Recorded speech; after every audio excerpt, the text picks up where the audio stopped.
J'arrive de Lyon à Gazeran, je vais visiter un peu ce magasin. Alors, Ah, serait-ce un client? avoir... Oh non! Oh non, pas lui. Non, pas lui. Comment Salut, ça va? ça va? Ça va, collègue? Alors montre-moi un peu ce que tu as rencontré de nouveau. Monsieur Krabs. Merde, on a une inspection de Monsieur Krabs. Donc on va voir, est-ce que c'est propre tout ça? Ouais, Monsieur Krabs. Donc ouais, donc c'est une chouette boutique hein, qui est différente de celle de Lyon. Donc là on a une petite partie pour le matériel. Mais ça va changer parce que en fait en août, on va faire un agrandissement. Et oui, voilà, en 2017, Reptiline Gazeran va s'agrandir, on va faire une pièce supplémentaire Ouais, qui sera présentée au public. Ouais. Ça sera présenté au public et, avec des fenêtres et tout, ça va être super beau, on pourra mettre des plans. Donc là, ouais, donc quand on rentre dans la boutique, on a une petite zone qui est déjà pas mal garnie de matériel, de lampes, néons. On a toutes les décorations. La vache, qu'est-ce que les gondoles sont propres. Ouais, tu as bien nettoyé mon petit. Eh oui. Donc tous les systèmes de brumisation, tous les appareils de mesure, thermostat, plantes en plastique, tapis chauffant, la totale. Et puis donc là on arrive dans la partie boutique avec tous les animaux disponibles à la vente. Ainsi que Gary, mon escargot apprivoisé. Des escargots qu'on avait vus au Togo. Ouais, des escargots géants. Donc qui viennent du Togo, qui ont été choisis, sélectionnés à la main par nos spécialistes. Ils nous ont proposé d'en manger. Cherry picked. Voilà, c'est les rescapés. Ils devaient les manger, mais ça pèse. Là-bas, ils appellent ça de la viande de brousse. Il paraît que c'est très bon. Bushmeat, bushmeat. Regardez ça. Voilà, ça donne pas envie. Hein. Énorme. En même temps, bon, nous en France, on les mange, ils sont plus petits. Donc bon, nous on les vend vivants, mais si vous voulez les manger, il n'y a pas de souci. Voilà. Mais il faut une bonne mode de beurre et pas mal de persil. Une belle mode de beurre. Donc là on continue notre tour, donc ouais. Zecrotaphytus. Alors il y a un truc qui est fun. Alors je sais que c'est un lézard qui est assez commun, mais ils sont nés en captivité, ils sont magnifiques, c'est des Gekotoke. Moi j'adore cette espèce. Alors c'est vrai que c'est... Oui, il faut toujours faire gaffe à ses doigts et des choses comme ça. Des fois ils sont un peu sur la défensive et quand ils pincent, mais ils sont vraiment énormes. Vous voyez, ils sont nés en captivité. Regardez, mais par rapport à ma main, voilà, ils sont nés en France en captivité. Même repas. Ouais. Est-ce qu'il va crier? Si je le touche, il va peut-être crier. Voilà. Vous voyez, bon là il a peur, hein. C'est pas de l'agressivité, c'est moi qui viens l'embêter, il a peur, donc tout de suite il se met à halter, il stresse. En tout cas, bon, c'est une espèce qui est géniale, je trouve, de gros gecko arboricoles, et qui est très abordable au niveau prix, mais qui est fun. Et ils sont réellement nés en captivité, et une chose qui est incroyable sur les Gekotoke, que je ne savais pas, c'est que en fait, bon, c'est des animaux extrêmement voraces, mais en discutant avec l'éleveur, en fait, lui, il les élève. Donc, ils sont tous ensemble dans le terrarium, les parents, ça, les bébés naissent, ils les laissent dans le terrarium, les parents ne les mangent pas. Et en fait, il peut avoir 2 ou 3 stades dans le même terrarium sans que ça pose de problème. Et j'aurais jamais fait ça, mais oui, ça existe. Alors, un autre lézard aussi très étonnant qu'on a dans nos 2 boutiques. Qui est difficile à attraper apparemment. Ouais, il faut envie de se faire attraper. Enlève tes moufles. C'est le Laemanctus. Hop, viens Pépère. Laemanctus longipes, c'est un lézard qui est de la famille des Basiliscus, qui vit en Amérique centrale. Et donc chose étonnante aussi, l'éleveur en fait nous a dit qu'il existe donc des mâles et des femelles chez cette espèce, mais les femelles, en l'absence de mâles, peuvent se reproduire par parthénogénèse. C'est-à-dire que pondent des œufs auto-fécondés en fait, où elles font des clones d'elles-mêmes. Donc ça, on peut les maintenir dans des terrariums très plantés. On en a mis au magasin, à la boutique de Lyon, dans nos grands terrariums naturels, avec des petites dendrobates au sol, et ça se passe super bien. Hein. Voilà. Alors pour ceux qui ne sont pas de la région lyonnaise, donc il y a des mâles et des femelles, pas des femelles. Mais... Ouais, t'es trop drôle. Ouais. Alors qu'est-ce que vous avez? Ah ouais, il y a une petite anolis de Cuba aussi. L'anolis chevalier. Ils étaient nés en captivité, ceux-là aussi? Oui, tout à fait. Ouais, ça c'est pareil, c'est une espèce qu'on voit assez souvent en captivité, mais qui est souvent des spécimens d'import. Il n'y a pas beaucoup de gens qui les reproduisent, mais en fait, on peut en trouver un petit peu. Donc ça, c'est une espèce qui peut être sympa, un peu arboricole comme ça. Ah oui, ça, il y a ça aussi qui est très fun. Le 5 à langue rose, qui est spécialisé dans les escargots, en fait, qui mangent quasiment que des escargots. Un mignon petit 5. En plus, ils sont nés en captivité, ceux-là. Voilà, ils sont nés en captivité, ils sont arboricoles. Et arboricool, j'ai envie de dire. Alors ça, par contre, c'est une exclusivité du magasin de Gazeran, parce que ça, nous, on n'en a pas. Ouais, je trouve ça vraiment génial. Ils ont une queue préhensile. Et ils mangent que des escargots, donc facile à nourrir. Ils mangent des escargots en boîte qu'on achète à Carrefour. De temps en temps, on trouve des escargots, on lui donne. Et il veut que ça. Donc on met du calcium sur les escargots et tout ça. Il y a un seul, c'est le dernier. Donc c'est super mignon. Moi j'adore la couleur et tout ça. Et adulte, ça fait quand même un animal. Là, il va être beaucoup plus gros que ça. Ah oui, vous avez aussi un joli petit groupe de Tilica Gegas Evanescence de la localité Seram. Ouais, tout à fait. Donc ceux-là, ils ont une particularité. En fait, la localité Seram, c'est que... N'aie pas peur. C'est qu'ils ont beaucoup de noir sur les flancs. Alors, des animaux très sympas. Ils ont les pattes, donc noires aussi. Et une coloration un petit peu orangée. Ouais, sur le ventre, très joli. En plus, c'est des jeunes, hein, donc là ils sont. Alors on leur donne de tout à manger. Ils adorent aussi la nourriture pour gecko à crête repachi. Ça ils adorent. On leur en met dans des petites coupelles et ils viennent, ils la lèchent et tout ça. Elle est aromatisée à la banane, hein, ou à la mangue. Donc comme ils adorent les fruits. Alors ensuite. Wow, voilà. Ah ouais, waouh. Donc on a Conturus. Je te l'achète. Celui-là, je le ramène. Tu me fais un peu. Alors ça a été. Mon premier varan, j'ai maintenu cette espèce et élevé cette espèce pendant des années. Ça a été le premier petit varan australien que j'ai eu, le varan à queue épineuse, Varanus acanthurus, qui est une espèce complètement géniale parce que là c'est un mâle adulte. Donc ça permet d'avoir un vrai varan dans un tout petit terrarium et c'est vrai qu'à l'époque c'était rarissime.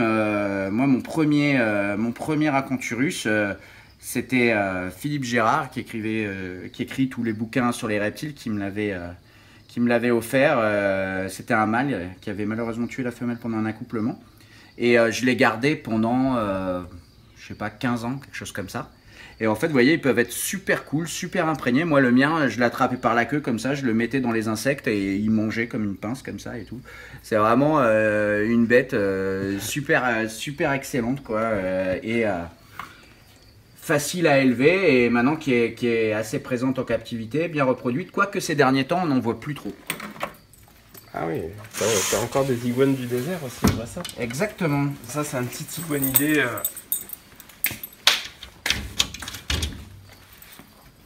Dans le sud-ouest des États-Unis, qui a la particularité d'être à 80% végétarien et qui mange aussi des insectes, qui est très vif.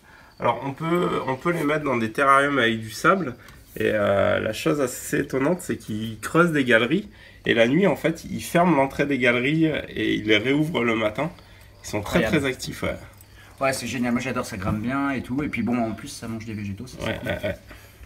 Et ils adorent, hein, quand on leur met des vers, ils jettent dessus quoi. Ah, ils mangent aussi des insectes, mais bon, à 80%, ils sont nourris de végétaux. Ouais. Ils adorent les fleurs de pissenlit, d'hibiscus, enfin toutes les fleurs. Ouais, toutes les fleurs. Ils adorent ça. Qu'est-ce que t'as de beau encore? Voilà, magnifique. Joli Morelia viridis. Voilà, magnifique mâle Haru, donc qui est en train d'arpenter son terrarium là. Il est très beau. Alors, mon petit père. Hop, n'aie pas peur. Alors vous voyez, son premier réflexe, ça n'a pas été de vouloir me mordre ni quoi que ce soit. On dit souvent qu'il soit agressif, etc. C'est un terme qu'il faut bannir. Hein. Là, son premier réflexe, c'est de s'en aller très loin. Parce qu'il ne veut pas que je lui fasse de mal. Mais là, il comprend que je suis son ami. Donc, hop. Tu es l'ami des serpents. Voilà, exactement. J'ai toujours été l'ami des serpents et du coup, c'est mes amis. Vous voyez, donc il n'y a pas de problème. Et puis en fait, il faut toujours faire attention quand on les défait de la branche. Pas trop tirer, vraiment toujours aller les titiller au niveau de la queue pour qu'ils se désenroulent. Donc voilà, magnifique mâle. Ah, t'as aussi des iguanes léopards. Ouais. Les petits Gambéa wilsini. Alors ça c'est pareil, ils vivent dans les mêmes coins que les Dipsosaurus dorsalis, dans le sud-ouest des États-Unis. Et en fait, ils sont assez proches des Crotaphytus, des lézards à collier, et ils sont capables de manger d'autres lézards et d'avaler des lézards très très gros. Là, ils sont pas trop speed parce qu'on a coupé les lampes comme il faisait très chaud. Là, donc là, ils se réveillent. Ouais. Et en période de reproduction, les femelles ont des points orange et la queue, le dessous de la queue orange fluo. C'est un super lézard à maintenir en captivité. Des bébés que vous avez vu naître. Des petits bébés varans des savanes. Voilà, des bébés varans des savanes. Bonjour. Oh là, il a eu peur. Voilà, vous voyez, magnifique ces petits bébés. Ils sont bien dodus, là, ils mangent. Pareil, on leur donne beaucoup d'insectes. Hein, et puis, ils adorent les escargots aussi. Dans la nature, ils en mangent. Je sais pas si vous avez vu des animaux manger, mais... En tout cas, on a trouvé des escargots aux endroits où il y avait des varans des savanes. Ouais, il y a eu des études de fait avec les contenus stomacaux. Ils mangent principalement des invertébrés et des gastéropodes. Donc, on peut donner des rongeurs de temps en temps, mais il faut surtout pas faire une alimentation uniquement à base de rongeurs sur ce genre d'animaux. Hein. Bon, les varans sont opportunistes, ils mangent vraiment toutes sortes de proies. Mais donc vous voyez, on les maintient bien humides, hein, ça c'est l'erreur à ne pas commettre, hein, ça vit en savane et ils naissent à la saison des pluies. Enfin au début de la saison des pluies et dans les terriers où on les a trouvés, c'était toujours très très humide. Donc on les pulvérise tous les jours, on met un substrat de coco qui tient bien l'humidité et qui ne pourrit pas, qui ne moisit pas. Et un grand bac d'eau pour qu'ils puissent carrément aller dedans. Voilà, ils sont très mignons, c'est des animaux très intelligents qu'on peut apprivoiser facilement. Il suffit d'avoir la place nécessaire à la fin, parce qu'adulte, ça fait quand même 80 cm. Les dragons d'Australien, tu les as toujours? Oui, ça c'est assez rare aussi. Ouais.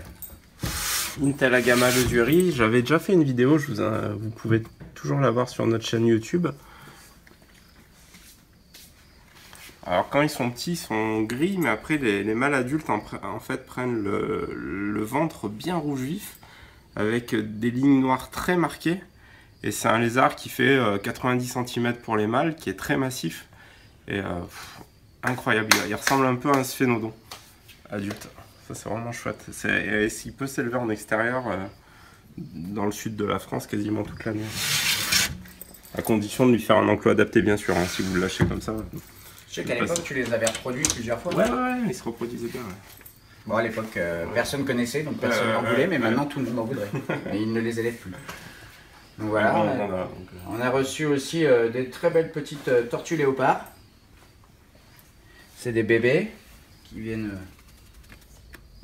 c'est des tortues qui vivent aussi en Afrique. En Afrique de l'Est, ouais. En Afrique de l'Est, ouais. Et qui ont besoin de pas mal d'humidité quand elles sont petites. Ah ouais, t'as des chouettes pour eux. J'ai des magnifiques petites femelles là. En fait, c'est avec des stripes rouges là. Vous voyez, c'est une mutation qui a été travaillée par un éleveur. Et en fait, elle garde les stripes rouges comme ça sur le dos, même à l'âge adulte.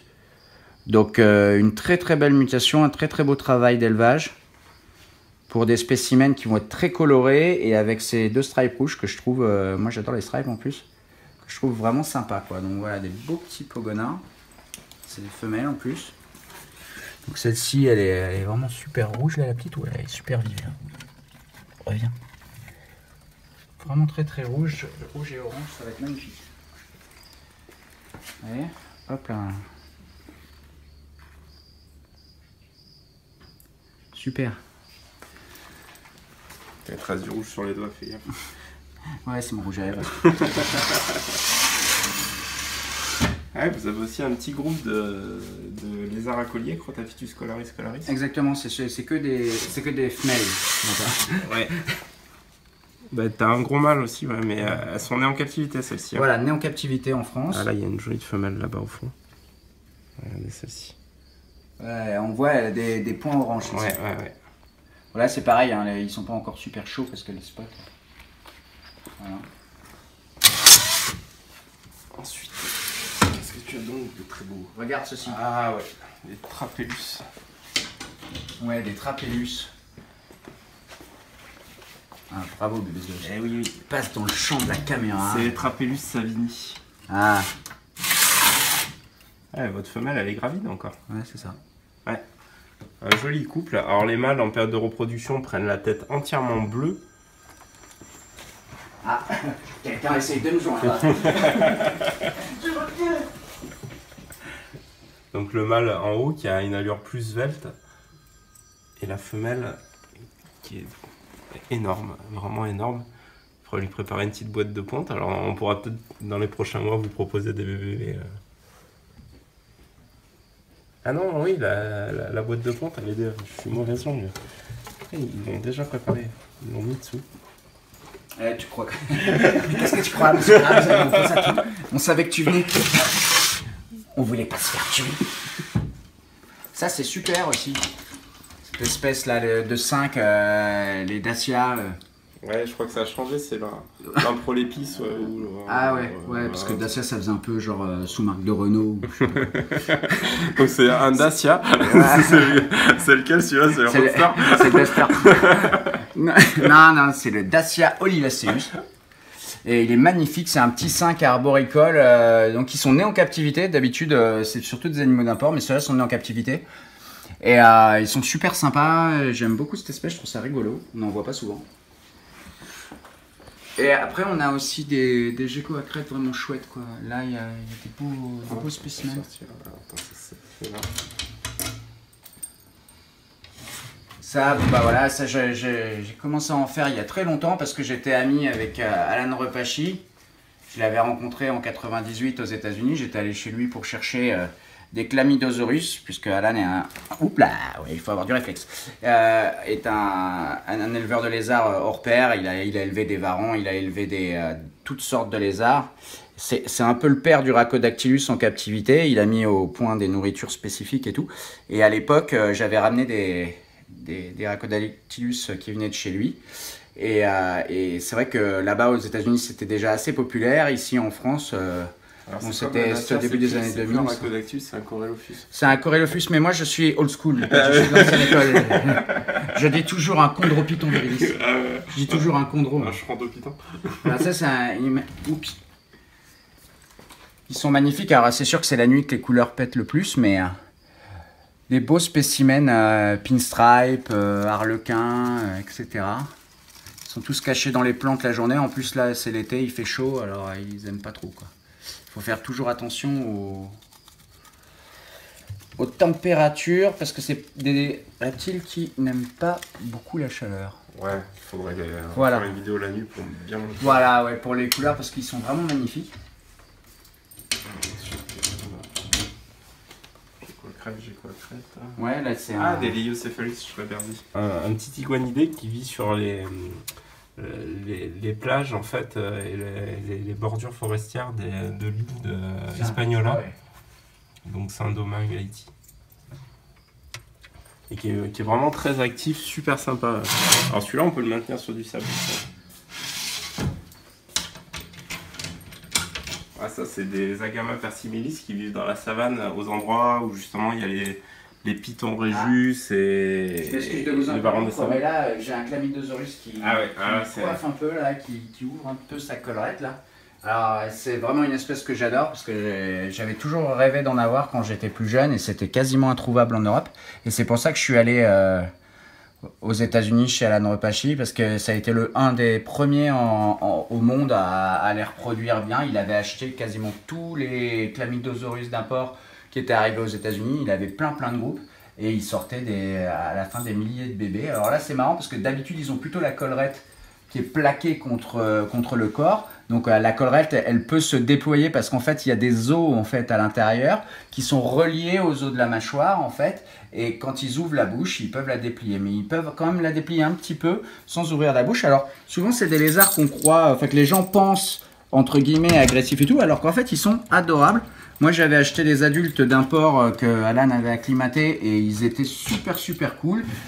Ça mord jamais, c'est vraiment adorable. Là c'est un spécimen né en captivité, vous voyez, donc complètement imprégné, quoi, qui est super apprivoisé. Donc en fait ils coiffent que quand ils ont peur, donc quand ils sont apprivoisés, après bon, pour les faire coiffer il faut vraiment leur faire peur. Un magnifique lézard est super facile à apprivoiser, moi que je trouve génial. Donc vous voyez, excellent, je suis fan de cette espèce. Tu les as reproduits, toi? Bah ouais, moi, je les ai reproduits, ouais, dans, je sais plus, c'était... Ouais, j'étais arrivé à les reproduire, le toi non, d'ailleurs. Ouais, c'est ça. J'avais eu les pontes en premier, mais elles étaient non fécondées. Et après, en fait, c'était mes mâles, je sais pas qui allait pas. Alors, toi, ça avait marché. C'est une histoire de talent. Ouais, c'est ça. Ouais. C'est pour ça que je t'en veux depuis. Donc voilà. Ah oui, on a... Ah ouais, je suis passé directement au... Mais là, on a aussi des lézards super sympas. Voilà. Je fais de tes jus. Ah, super, tes jus.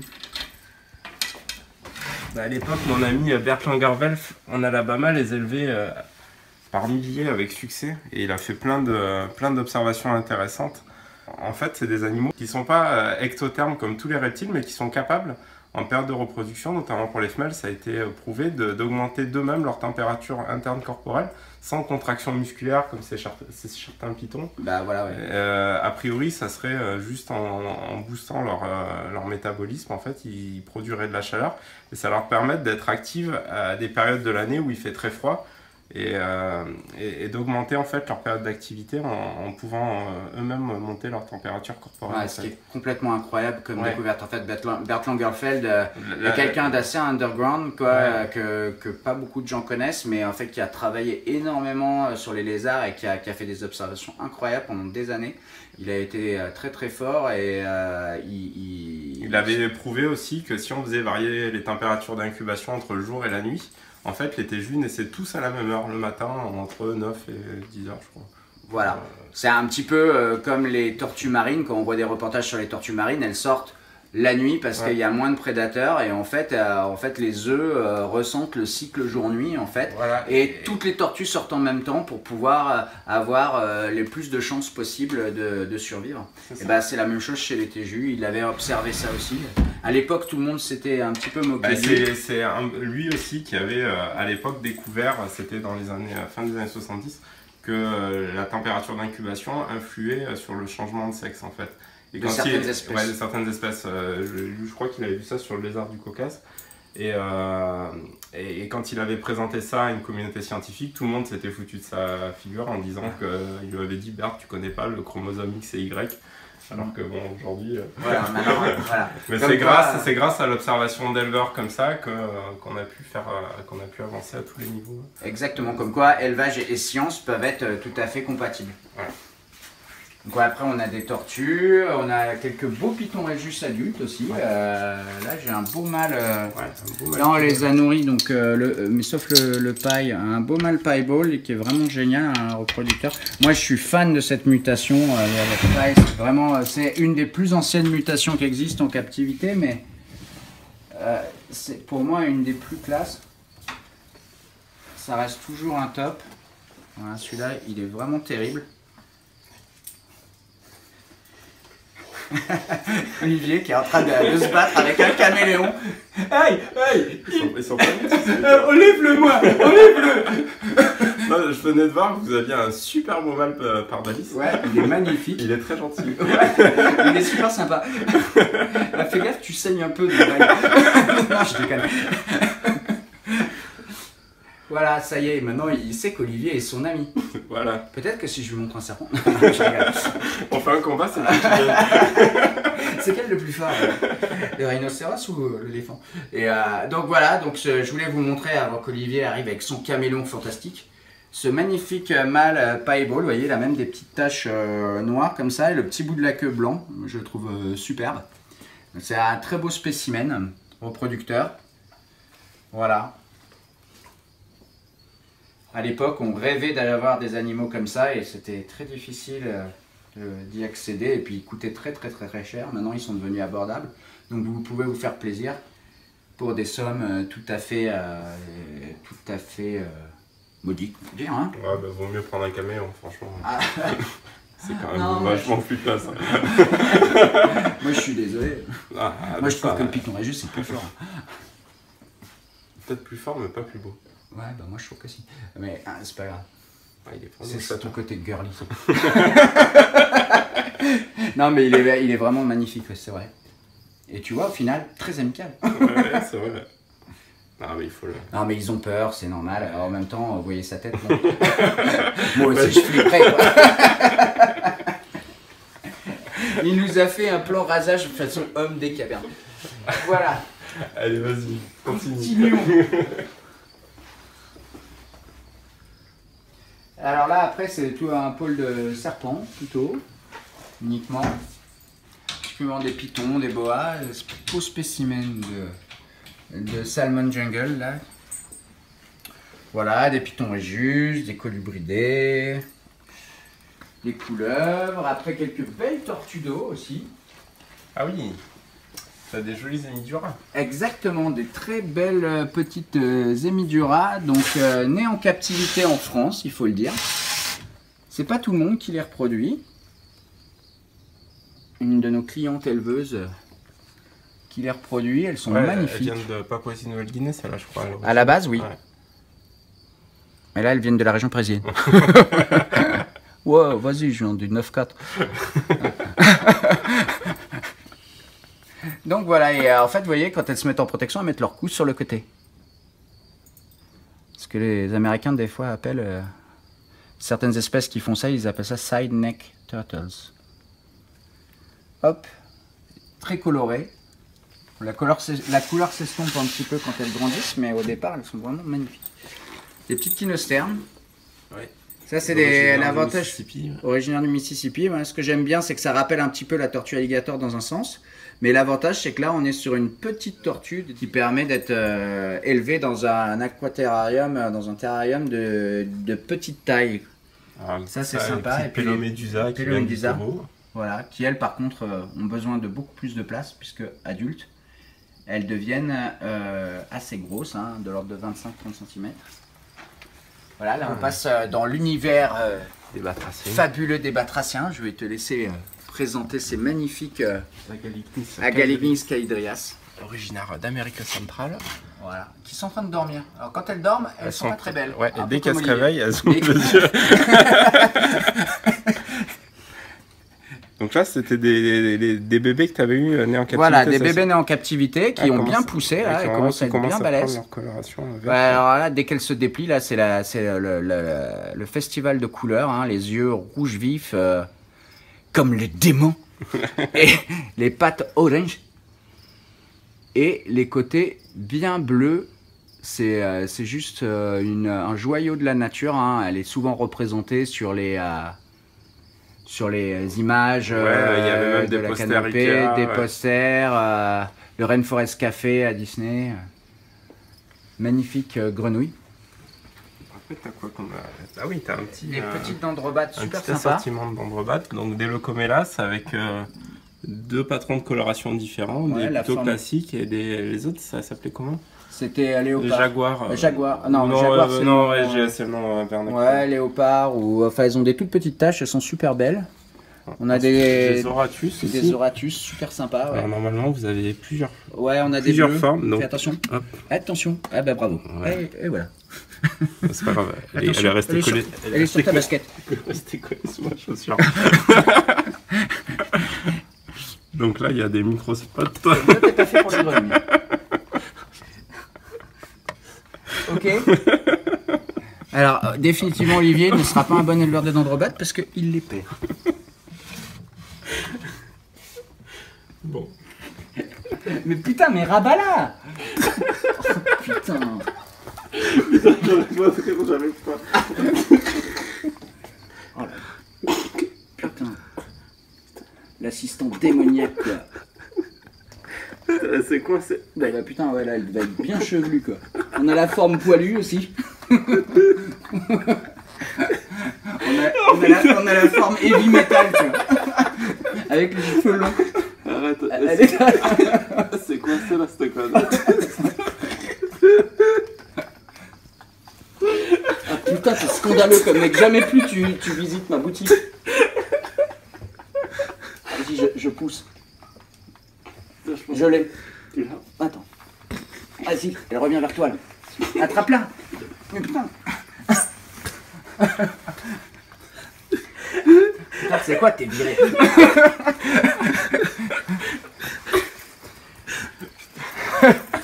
Alors on disait de magnifiques dendrobates.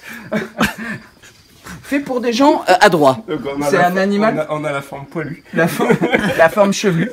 Il y avait une forme bleue. Voilà. Et là, après, les Galactonotus. Donc, qui sont normalement orange et noir. Elles sont magnifiques. Mais on en a une super rare. C'est une forme bleue. Elle est derrière. Bleue. Elle est là-bas derrière la plante. Donc, je te laisse les manipuler. Oui, je préfère.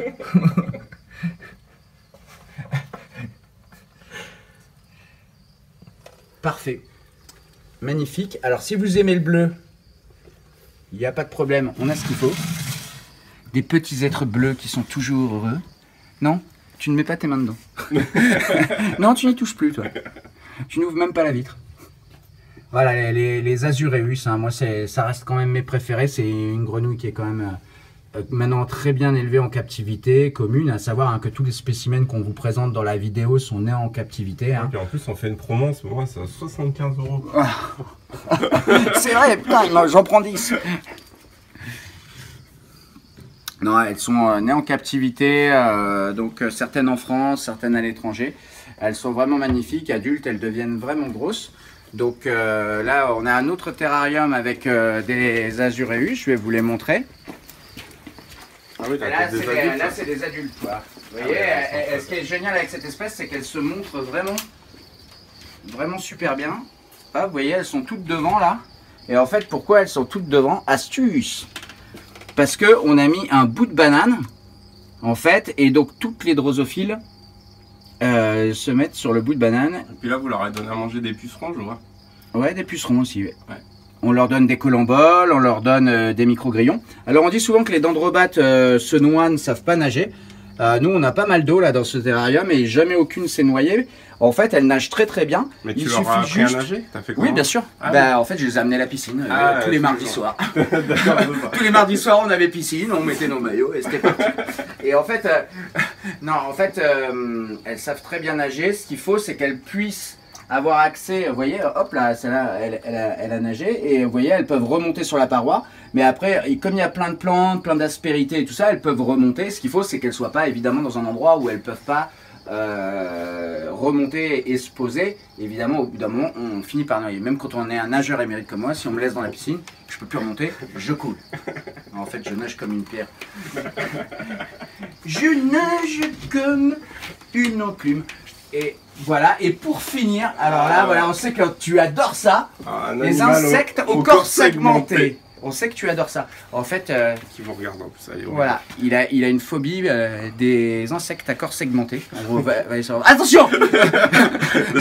Là, ça va. Là, je vais l'ouvrir. Non, ouvre pas. Si, non, l'ouvre pas. Si, je l'ouvre. Voilà. Putain, vas-y, tu dois la toucher. Ouais. Alors, une menthe religieuse, donc originaire du Togo. Alors ça c'est excellent, oui, elles deviennent à peu près grosses comme ça. C'est une menthe qui est très facile à élever et qui est très bien pour débuter. Donc si tu veux débuter dans les menthes, hein, Olivier, tiens. Non. Mais là sur toi. Alors si vous en voulez pour Lyon, c'est mort. Voilà, fais attention aux pattes. Voilà, et donc oui, une chose que je voulais vous dire aussi, c'est que dorénavant, ça sera possible de faire transiter des animaux de Gazeran à Lyon et de Lyon à Gazeran. S'il y a des animaux qui sont disponibles ici, que vous voulez pour la boutique de Lyon, je pourrais vous les ramener. Et inversement, s'il y a des animaux à Lyon qui vous plaisent et qui ne sont pas disponibles ici, on pourra faire la transition sans aucun problème gratuitement 2 ou 3 fois par mois. Voilà. Génial, super. Bravo. Écoutez, c'était une chouette visite.